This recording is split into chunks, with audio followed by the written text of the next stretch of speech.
Hello learners, I am Dr. Subodh Kesharwani working with Indira Gandhi National Open University.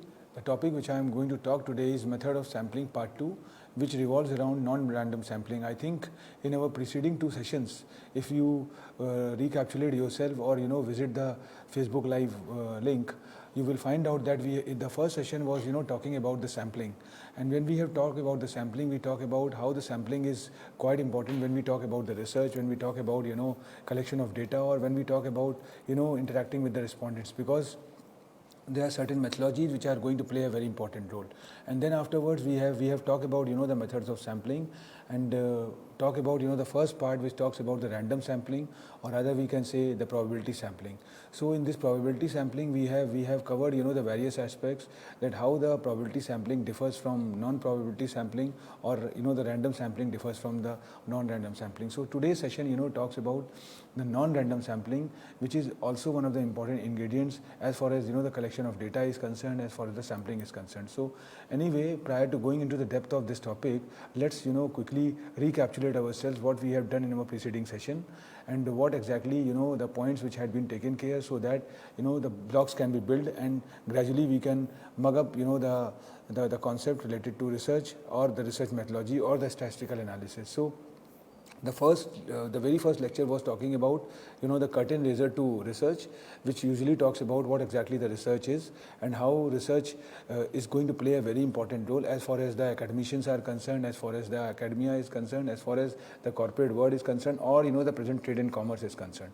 Because everywhere research is coming up in a big way, and we have observed that there was a time when research was confined to the university systems, or to the academic institutions, or the research institutions, but now it had crosses the boundaries, and everywhere you find out, even the most omnipresent thing which the corporates are doing right now, it's doing the research of the consumers, or knowing about the behavior about the consumers. So we are not going more into the depth of it, because already we have a very thought-provoking sessions which can provide a link to the learners to go through into that. So then we have talked about the research thought, how research thoughts are coming, and how on the basis of the research thought you can build your future plan of action of research.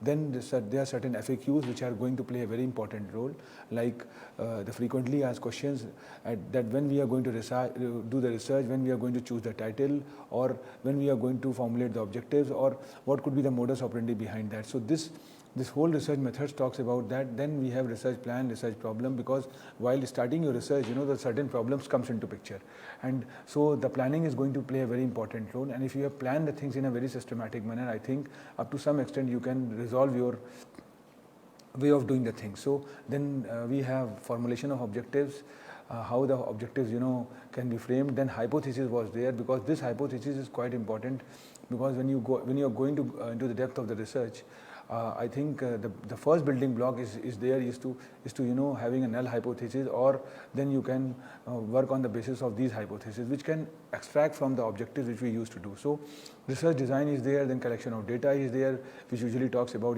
sample, secondary data and primary data, and then sampling is there. So in our last to last session we have talked about the sampling, and the very last session was random sampling. So probability sampling is there. So now the very important thing is that why we go for sampling. This we have already talked about. This is a very important aspect, because universal and population is a very gigantic shape, and it's really cumbersome for the individual, for the researchers to go into the depth of all the population or the universal and come to the conclusion. So that is where the concept of the sampling comes, and the collection of sample comes into picture. So from there the things need to be come up, and then there are certain methodologies which are very important. And when you talk about the random sampling, we have already talked about the random sampling, and we have seen that how the bifurcation of random sampling is there, because the very important thing is that that random sampling talks about the sampling outlier. Outlier is a very important ingredient, because when we study the statistics, when we go into the depth of measure of central tendency, there we have a very stereotype methods, that is mean, median and mode, and these mean, median and mode lacks, when the outlier comes, because when you go for the average in general, are in certain intervals or, linked to one another. But sometimes what happens when you take an average, sometimes, the figure comes like 5, 10, 15 and sometimes comes at 90. If you take an average of all three, I think the average could be somewhat differs. Whereas if you, so that 90 is nothing but an outlier because it is different from the other sample numbers which you have taken. So then you are going to apply the measure of standard deviation or measure or dispersion or other way of doing things. So that is the model which is there, where when you are emphasizing more on the random sampling, I think the random sampling always emphasize on sampling outliers, which is somewhat lacking. So that is the reason, we have to come out from there and we have to apply this non-probability sampling. So anyway, we are just going to throw a light on what exactly the non-random sampling is, because when you talk about the sampling, I think is a study or research involves a large number of population we have already talked about, and you see universe is at the top, then you have sensor, then you have sample population, then sample frame, and then from here you are going to take the elements or collect the data. So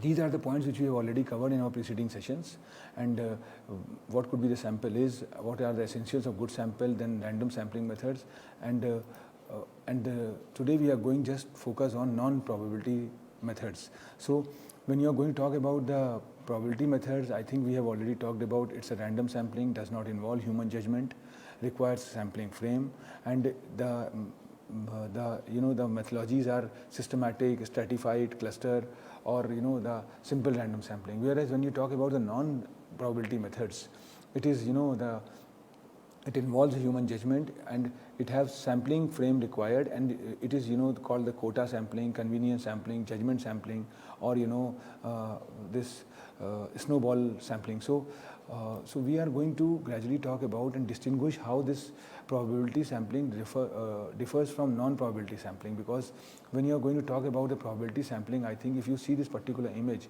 this probability sampling is quite scattered in nature, whereas non-probability sampling is quite purposive in nature, and it is in a very systematic manner you are going to take. So somewhat the model is like that, whereas when you are going to talk about the probability sampling, you are not biased, whereas when you are going to talk about the this non-probability sampling, you are very much biased. So this is a thing which is there, and now we have got a very, very important comparison which can distinguish that what is the difference between, what is the actual difference between the probability sampling and non-probability sampling. And that is quite important, because once you are going to depth of non-probability sampling, there must be certain logic, there must be certain justification.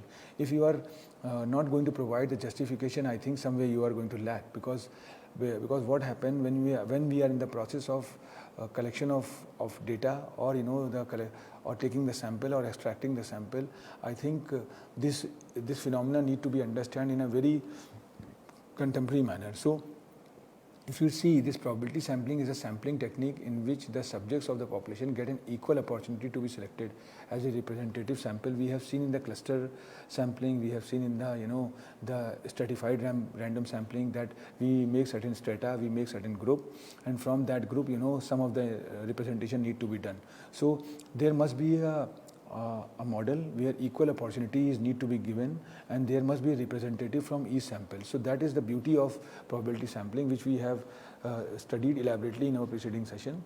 And if you talk about non-probability sampling, I think non-probability sampling is a method of sampling wherein it is known that which individuals from the population will be selected as sample, because so that could be the reason if you talk about probability sampling, it could be not biased, whereas non-probability sampling is quite biased, because it talk about the convenient sampling, or the judgmental sampling, or the quota sampling, or the snowball sampling, or purposive sampling. So everywhere you observe that you are quite familiar that you are going to collect the data from this manner, and that from this particular class and creed. So you are quite biased in that. And if you talk about the convenience sampling, you are for your convenience, like you are doing your research in Delhi or in particular state, so you have gone for the convenient sampling because you are residing to that particular state, and it would be easier for you to collect the data or collect the sample. So that could be the reason you are emphasizing more on convenience sampling. So and and some certain times when we go more into the depth of the judgmental sampling or the snowball sampling, which is quite talking about a cross layer model where the reference is going to play a very important role. So that is the thing which is there. So alternatively known as random sampling, this is known as non-random sampling, and basis of selection is randomly, that is very true, and randomly you are going to select the content or the sample from if you're talking about the probability sampling. But if you're talking about non-random probability sampling or non-random sampling, you are arbitrarily taking the sample. So opportunity of selection is fixed and known, that is very true, and not specified and unknown. So research is conclusive, is very true, and end of the result what you are going to get, you are going to get a very conclusive result which is quite holistic in nature, whereas when you are talking about non-probability sampling, it is quite exploratory. We will see there are certain methods like snowball, non-random sampling methods which purely based on the reference. Like we will send the questionnaire to respondents and ask the respondents to provide a certain the lead, and on the basis of that lead we can again hit that particular respondents and ask certain questions from them. So this could be the modus operandi which talks about that how the exploratory studies there, and these are quite consuming and it's quite holistic in nature and takes into consideration the time factor and other things. So results are unbiased and results are biased because you are quite the example which I have quoted about the convenience sampling, that you are for your convenience you are going and choosing the particular jurisdictions, and that if you go for other jurisdictions maybe some different results will come, but it's really cumbersome for you to collect the data from different states. So since you have confined yourself to the particular jurisdiction, I think you are quite biased in that manner. So this is the model which is there, and methods are objective, that is very true. You are quite object oriented, whereas methods are subject oriented, and you could be quite subjective. And as far as the inferential inferences is concerned, as far as the thing is concerned, this probability sampling talks about the statistical way of doing the things, and non-probability sampling talks about the analytical way of doing the things. So here the hypothesis need to be tested when you are going to talk about the probability sampling, whereas here the hypothesis need to be generated. So sometimes what happen when you are applying the non-probability sampling, you get certain hypotheses which need to be generated, or it could not be an alternative hypothesis, but it can be a new kind of hypothesis which can again added in this list of hypotheses. So the impact of these kind of non-probability sampling is that somewhere after certain time what you observe that your research could be lingered down in some of the cases. So anyway, we have very elaborately compared the term called this particular thing. So non-probability or non-random sampling is the process of selecting sampling from a population without using statistical probability theory. And if you talk about the non-probability sampling theory, each element or member of the population does not have an equal chance of being included in the sample, and the researcher cannot estimate the error caused by not collecting data from all elements member of the population. So that is where which is there. And if you go more into the depth of this non-probability sampling, I think it's quite purposive in nature, and that has to do with sampling addressing the question for research. And the research sample is qualitative type, and the probability sampling focus on external value for transferring of issues. And the very important thing is that the series and control of sample is non-probability random samplings typically smaller than 30 cases. So again, so in every juncture you will observe that you are quite biased and you are quite making the things as per your convenience, as per your need. So that could be the reason the result which used to come, it have a very short-sighted approach and not giving the very holistic view or the robust report. So non-probability sampling have numerous sample of size which is determined by the purpose of particular component, and this is using more rigid side estimation procedures. So when we are going to talk about the certain types of these judgmental, convenience, purposive or snowball or the quota sampling, we will see that how this non-random sampling differs from the random sampling and what are the USP behind that. So the methods are non-probability random sampling use wide range of sampling techniques. So the reason behind is quite clear that sometimes what happens, we are not in a position to collect the data or not getting an opportunity that respondents are reciprocating to us in that manner. So what exactly we are going to do, we are applying the certain methods which are quite important. So in general, we have 4 important ingredients which are part of non-probability sampling, that is convenience sampling, judgmental sampling, quota sampling and snowball sampling. So if we start with the non-probability sampling, I think this convenience sampling talks about the members of populations which are selected that are easily available for study. And if you talk about the quota sampling, samples generated by dividing the population into separate groups and selecting members from each group, that is non-representative quota. And like we are going to take a data of the male which is of 50 years, or taking the data of females of between 24 to 30 years. So we have restricted ourselves, so that could be the model by which the quota sample used to work. And when you're going to talk about the snowball sample, this sample in which members of the sample select further members for inclusion in the sample. So here what happened, we first float the information, float the questionnaire to respondents, and then ask the respondents to give us certain references. So this works with the in a model called multi-level marketing or network marketing, or the reference procedures, where if we interact with one person, the other person can give the reference of 3, and this could be the model. So while elaborately talking about this snowball sample, we will very easily view that how the things are going to be changed. And self-selecting purposive sample is there, in which member of population select themselves for inclusion in the sample. So anyway, I think this is another difference which talks about that how the things are going to be changed, and there are certain advantages, there are certain cost and degree, and there are certain disadvantages also. So if you talk about convenience, it's very low cost, extensively used. If you talk about judgment, it's moderate cost, average use. And if you talk about quota, moderate cost, very extensively used, and low cost used in special situations as far as the snowball model is concerned. So we start with the purposive sampling, and we will cover all the 5 heads which comes under the ambit of methods of sampling. As far as the non-random sampling is concerned, we see that this purposive sampling is quite biased in nature, and from the very beginning, you observe that deliberately the person which had been taken, extracted, or the sample which need to be taken is quite biased. So this is called purposive sampling. We have populations, and purposive sampling is that we are biased, that we are going to take only the black color person as a sample. So we have taken only that only. So this is the model which is there. If you talk about snowball sampling, this is a chain referral sampling, and if you see this chain referral sampling, this chain referral works in the manner which I am talking about, that the multi-level marketing or the network marketing, where the chain is there. So while floating the sample to one person, now we have taken a reference of 2 person from this person, and these 2 person had given a reference of 3 more. So one person had given a reference of 3, other had given a reference of 3. Now from that 3 we have got the huge number of samples. So these are considered to be a mouth marketing model, or the way where we have seen and how the things are going to be moved.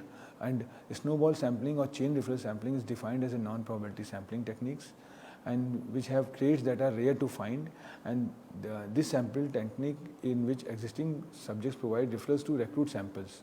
So, and this is sometimes quite important, and these sampling methods involves the primary data source nominating other potential data source.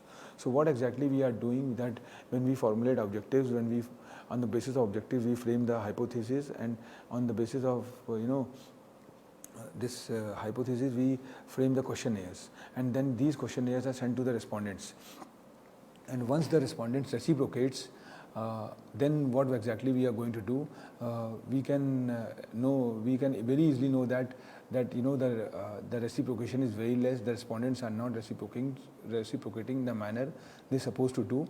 So what exactly we are going to do in that case, we take a reference from these the respondents, that why not you can give us some more reference. So and this nominating other potential data source is there, and this snowball sampling method is purely based on referrals.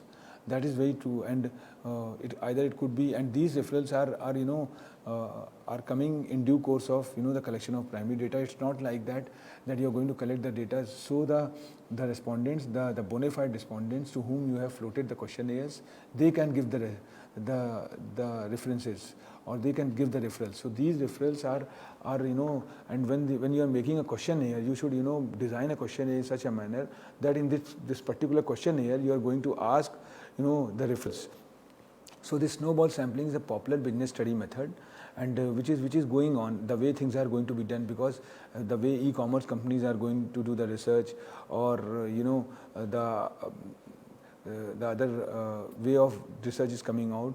We have observed that this snowball sampling method is extensively used where population is unknown and rare, and it is tough to choose subjects to assemble them as a sample for research. So then we have observed that this convenience sampling is a different methods which talks about collecting data quickly, and fewer rules to follow, and this is again inexpensive methodology, and easy to do research. And this if you talk about the strength and weakness, because when we are going to do the sampling, we always do the SWOT analysis, that is strength, weakness, opportunity and threat. And when we check these two parameters, I think strength, this is low cost, time and administration, high participation and generalization, because as far as the convenience sampling is concerned, it's quite convenient. You can define the jurisdictions, you can define your population, and sometimes you can define your sample also. So what exactly we mean to say, that weakness, if you talk about the weakness, it's generalizing subjects, ID, population, results depend on the characteristics of sample. So this convenience sampling is defined as a method adopted by researchers where they collect market research data from a conveniently available pool of respondents. So you have got a pool of respondents, and you can very easily, as per your convenience, as per your pace, you can collect the data.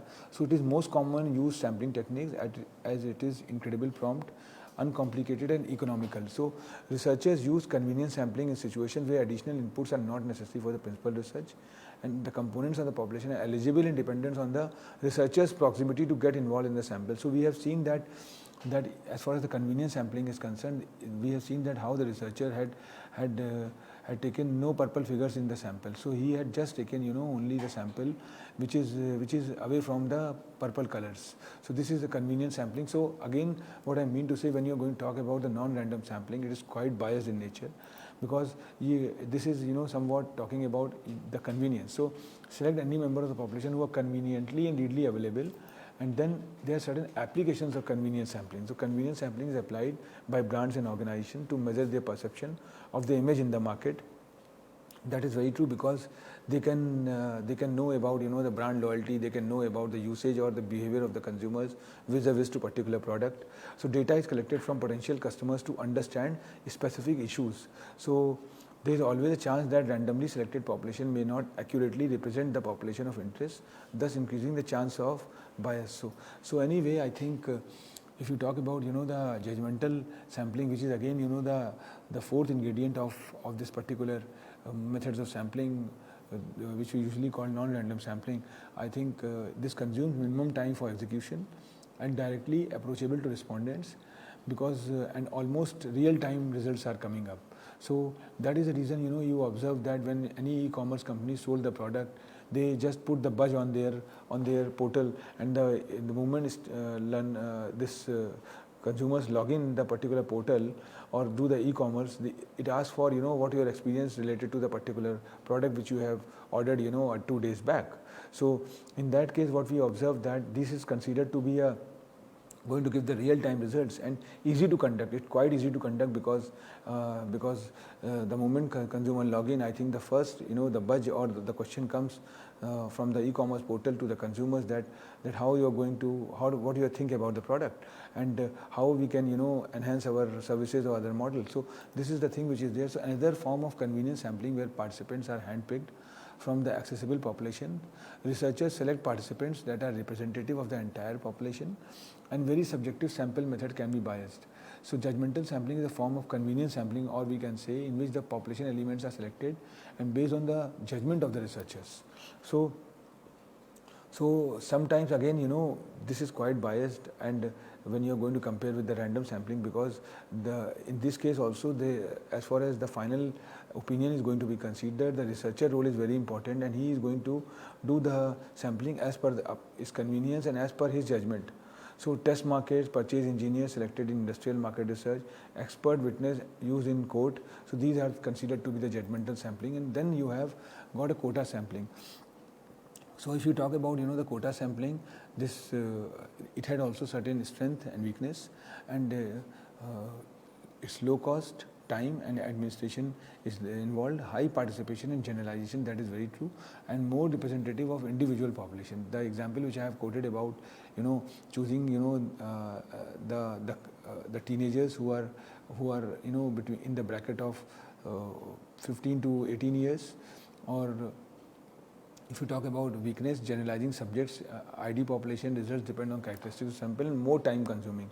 So one type of this is another type of non-probability sampling, and must begin with the matrix of target population characteristics, that is percentage males, percentage females, SES, etc. The set quota or percentage of each characteristic fulfilled in the sample. So there are certain advantages again, because quota sampling means to take a very tailored sample and easy to administer, fast to create and complete, inexpensive, and takes into account population proportions if desired, and can be used if probability sampling techniques are not possible. So what we have observed, that sometimes what happens, there are certain probability sampling which is not applicable. So in that case the quota sampling is going to be done. So this quota sampling is taken massively by the governments, and selection is not random. Selection bias poses a problem. For example, you might avoid choosing people who live farther away or people in rough neighborhoods. This may take the results unrepresentative of the population. So this is a model of quota sampling where you have seen that from this particular group, from this particular thing, the male population had been taken, and who are in the bracket of 50 years. So anyway, I think I have talked a lot about this random sampling. I have talked a lot about this non-random sampling, and I have very very meticulously explained in the very beginning that sampling is a technique, and it's not like that you can just consider the population or earmark the population or universal, then just extract the data from that particular population. There must be certain modus operandi, there must be certain procedures, there must be certain methods. And when you are going to talk about the methods, I think you have to first see what exactly the sampling is and how you are going to collect the sample, and what could be the modus operandi you are going to do, and what are the ways you are going to apply. Like the non-random sampling you are going to applying, or you are going to apply the probability sampling. But you have to see what exactly the demand comes from as far as the researcher is concerned. So the certain time what we observe, that when we are doing our research, I think, and we have taken a population or the universal, or we have earmarked the population, we just to narrow down the research, just to cut short the research, or try to condense the research in a shorter span, we try to follow a fast track mode, or the shortcut methods, which is no way permissible as far as the research is concerned. So being a researcher, you have to be quite elaborative, you have to have a patience, and you have to see that how you are going to do the sampling, because the whole genesis behind the good research is the sample, because the population is something which you have earmarked, or the universal which you have explored. This is something which can give you the boundary, but when you are going to play in that ground or in the boundary, I think there you have to see, because when you enter into the playground, you have to very easily make up your mind that you are going to play cricket today, you are going to play a football, or you are going to play other games.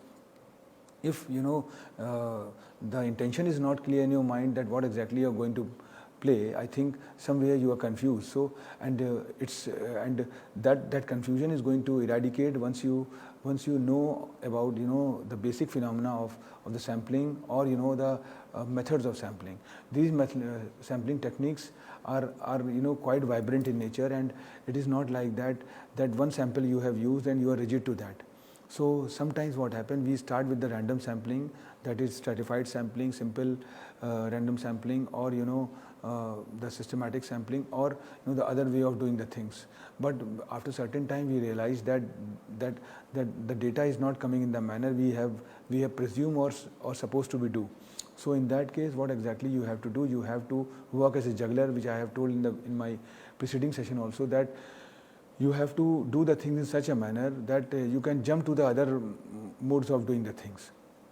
So if you have started the journey with convenience sampling or the cluster sampling or the stratified sampling, so because these are the way by which you can able to interpret the particular clusters, or if you talk about the stratified random sampling, you can make certain groups and do the things. But when you move from this convenience sampling to judgmental sampling, somewhere it also helps, because it can give you a different way of doing the things. And on the other hand, what we observe that you have started with the random sampling, then you have moved to the non-random sampling and apply the snowball sampling. Now the snowball sampling is purely working on the references or to the chain model. So if you interact with few respondents and you ask these respondents to give the details about the other respondents where you can float your questionnaire, I think this is one of the way by which you can get your access more, and these respondents considered to be the potential respondents. It's not like that you can just moving isolatedly or exploring the things in a dark room. You are quite knowing that you are going to do the things, or you are just going to the right researchers or right respondents. So I think this is the beauty of the sampling, and we know that when we start the sampling, when we do the sampling, when we apply certain techniques or methodology, certain errors comes in between, and these errors work as a alarm bell. And once you get the data, and so the modus operandi is like that. Once you have reciprocates, once you have started collecting the data from the respondents in the primary mode, you try to evaluate those data. After it's not like that you have a sample size of 400 or 500 and 100 people have reciprocated, then you wait for another 400 and then come to the conclusion. It's not like that. The moment 100 people have reciprocates, you make a small comparative view or of the respondents' reports and try to find out that what exactly the things are coming out. If the results considered to be appreciable, or the results considered to be satisfactory, then you can carry on with that. Otherwise, in between you have to apply certain other methodologies which can give you a model, which can give you a platform that you reach to a conclusion. So I think this could be the way, and we have to be quite serious when we are in the process of collecting a sample, because if you have collected the sample of 100 respondents and if you have made the comparative view, I think the interpretation could be quite clear that whether you are moving in the right direction, or some other points need to be added in questionnaire which can give you a more elaborative result. So that is where you have to stop yourself, or you have to revamp your questionnaire, and then you have to start your journey. So I think this research, when we talk about the research, when we talk about the research plan, when we talk about the research design, it's not like that you have make the research plan or design in the very beginning. You have to be quite agile, or be active as far as the research process is going on. So every juncture you have to recapitulate yourself. You have to see whether you are moving in a right manner, or what certain things which need to be added or deleted or subtracted, so that you can after certain time you lead to a final conclusion. So anyway, I think we are going to wind up this particular session, which is quite thought-provoking and very important as far as the researcher is concerned, because sampling is very important ingredient, and in the next session we are going to talk about the errors. There are margin of errors, there are statistical errors or sampling errors, and how these sampling errors are working as a alarm bell, and how you are going to come out. Because if you are familiar with the pros and cons, I think the result which you are used to get, it's quite foolproof in nature. So thank you, learners. We will have another sessions in coming days. Thank you.